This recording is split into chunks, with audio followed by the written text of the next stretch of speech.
Hi, everyone. My name is Anna, and this is my parent workshop. Um, I am going to share my screen with you. All right, here we go. So this is my parent workshop video, and the topic is testing. This is for ECED assessment and evaluation, and the book is Assessing ELLs, Bridges to Educational Equity by Margot Gottlieb, 2016.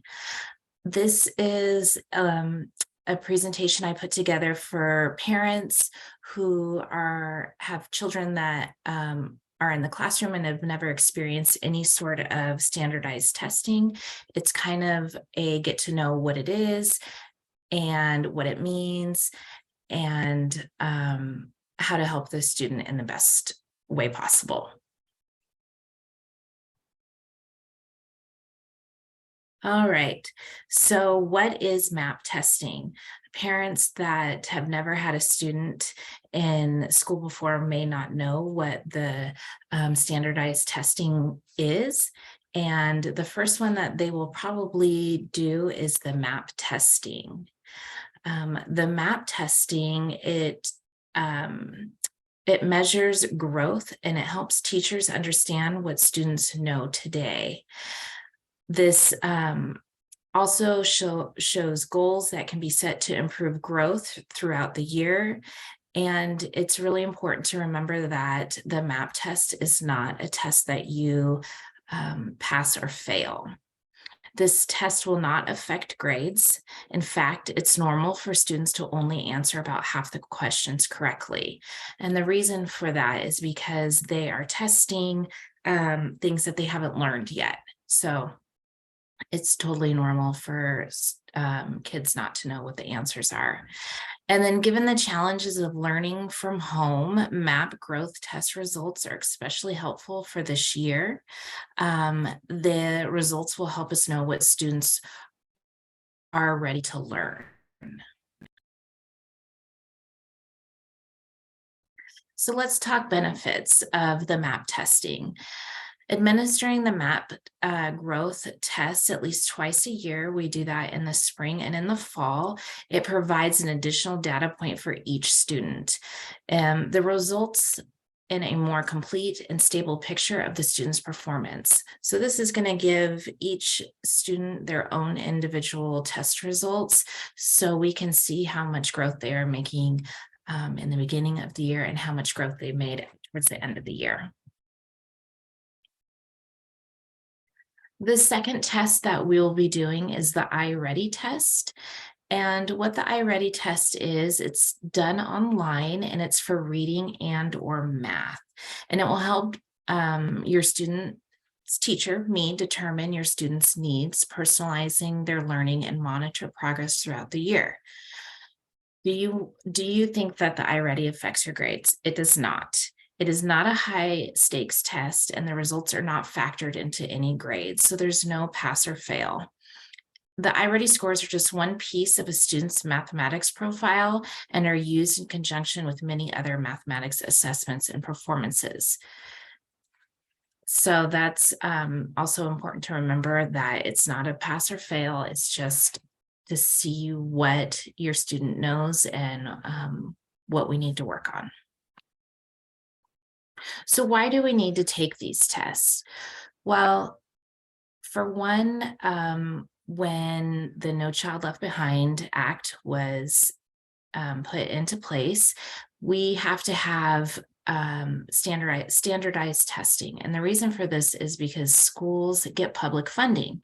No, in order to get public funding, we have to show what students are achieving, what's being taught, where we need to work on, what areas we need to work on, and the growth. So testing is a part of learning and lets the students show what they know and what they can do. Test results show student strengths. You'll learn what subject areas your student excels in. Test results show student weaknesses. So we also want to know maybe what we need to work harder on. Summative tests. It's divided into three important areas. Number one, they're used to to determine whether the students have learned what they were expected to learn or to the level or degree to which students have learned the material. Number two, they're recorded as scores or grades for a student's academic record for a report card or for admission to a higher education. Number three, tests may also measure students' progress towards stated improvement goals or to determine student placement programs. So although these tests aren't a pass or fail, we do keep them in their student files in case your student ever moves, it will follow them. So then their new school can see where they're at. We can see from grade to grade how they have been progressing in their studies. And if we need to maybe look into some other additional help that your student may need, this is a good resource to go back and look at.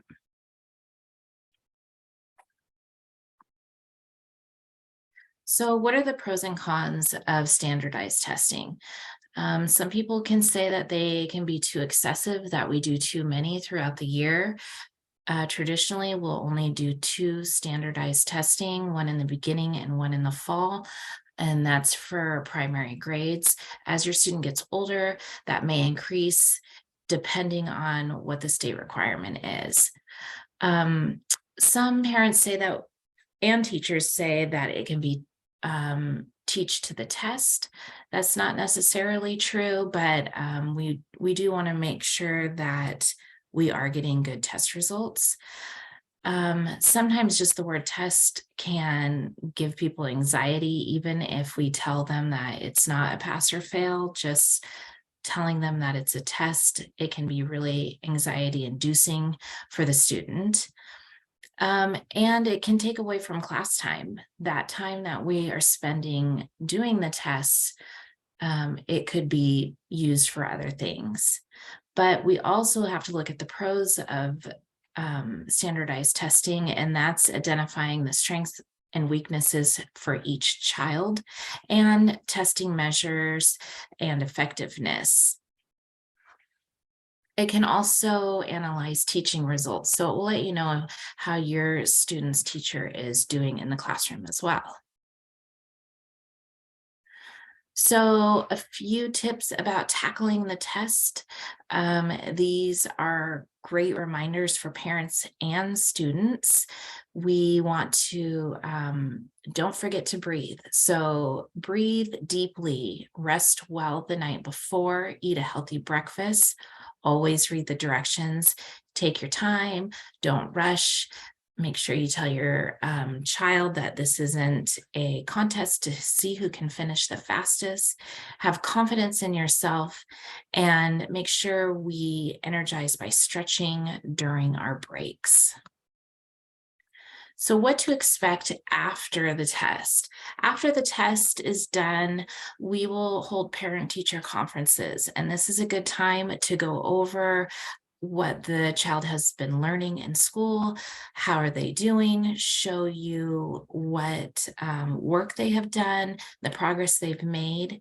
It also is a good time to show them, parents, the results of the testing.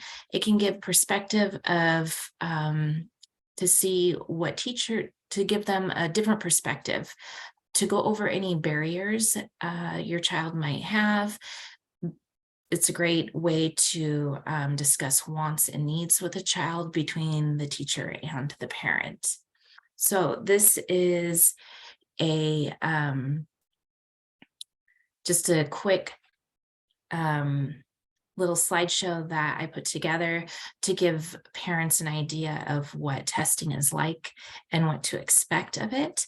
And I hope that you enjoyed it.